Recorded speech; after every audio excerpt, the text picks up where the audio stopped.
During your stay in the hotel, you must not leave without us accompanying you. You should not leave the hotel. If anybody calls who you don't know, don't answer. If they call you... Who is a friend and who's the enemy?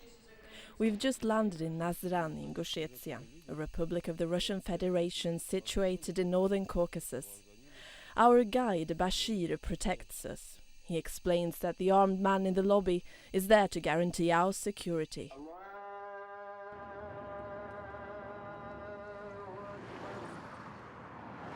There is no working judicial system in Ingushetia. It's a lawless society. Under the newly removed president, Murat Shazikov's robust ruling, the suspected terrorists, mainly from the neighboring Republic of Chechnya, has verged in pure harassment of the inhabitants. We suffered the most horrible crimes that have never been characteristic to our region. There's murder and kidnappings of old people, women and children. During the last years, 163 persons disappeared in our republic. More than 800 were killed. If we consider that our republic is small, only 470,000 people live here, then it's clear that this is a big tragedy for us. Of course I'm afraid. Who's not? In May this year, the eldest son of Lida Arsayeva was shot dead in the street near his home during a so-called special operation.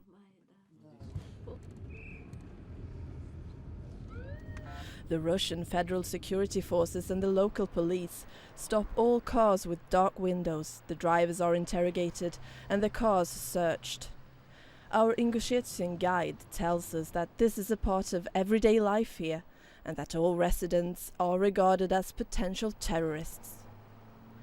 The security forces claim that the 22-year-old boy Isa was a terrorist and that he was the first to shoot. I fed my son, saw him out, and in 5 minutes he was killed. I understand that each man must answer to his deeds, but again, there should be an investigation, and only after that there should be punishment, not just shooting. If he was guilty, then try him at court.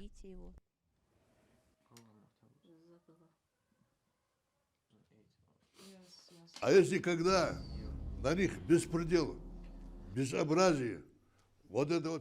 When they start this pressure, violence, these jungle laws, people take up arms and start to wage war. What can they do? Situation gets worse. The more that happens from one side, the more from the other side. Чем больше оттуда и чем больше отсюда.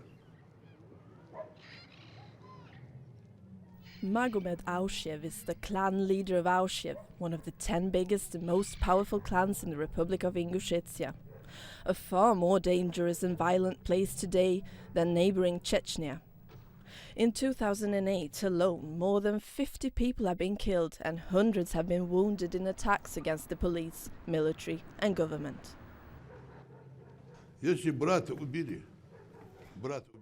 If someone's brother is killed for no reason, his brother takes up arms and goes into the woods. If 3 or 4 years ago there were hundreds of them, then now there is 1,000.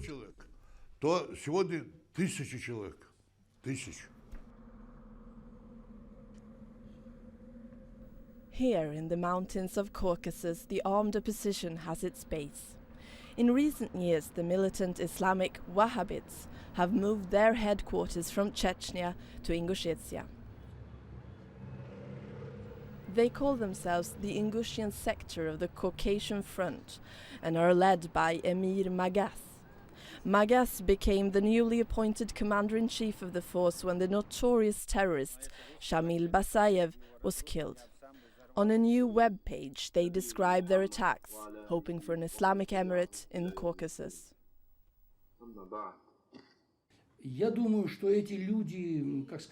I think that these people receive money from their Islamic sponsors. It could be people from Pakistan, Saudi Arabia, Jordan, from every country where rich Muslims live. They can give this money. With help from this money, they organize sites and create an opportunity to translate their ideas for a wide layer in society. People like to listen to them. Generally, it influences the education of the young generation.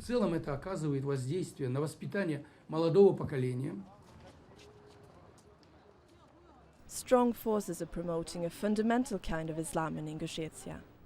Nearly every week, shops selling alcohol or cigarettes are set on fire.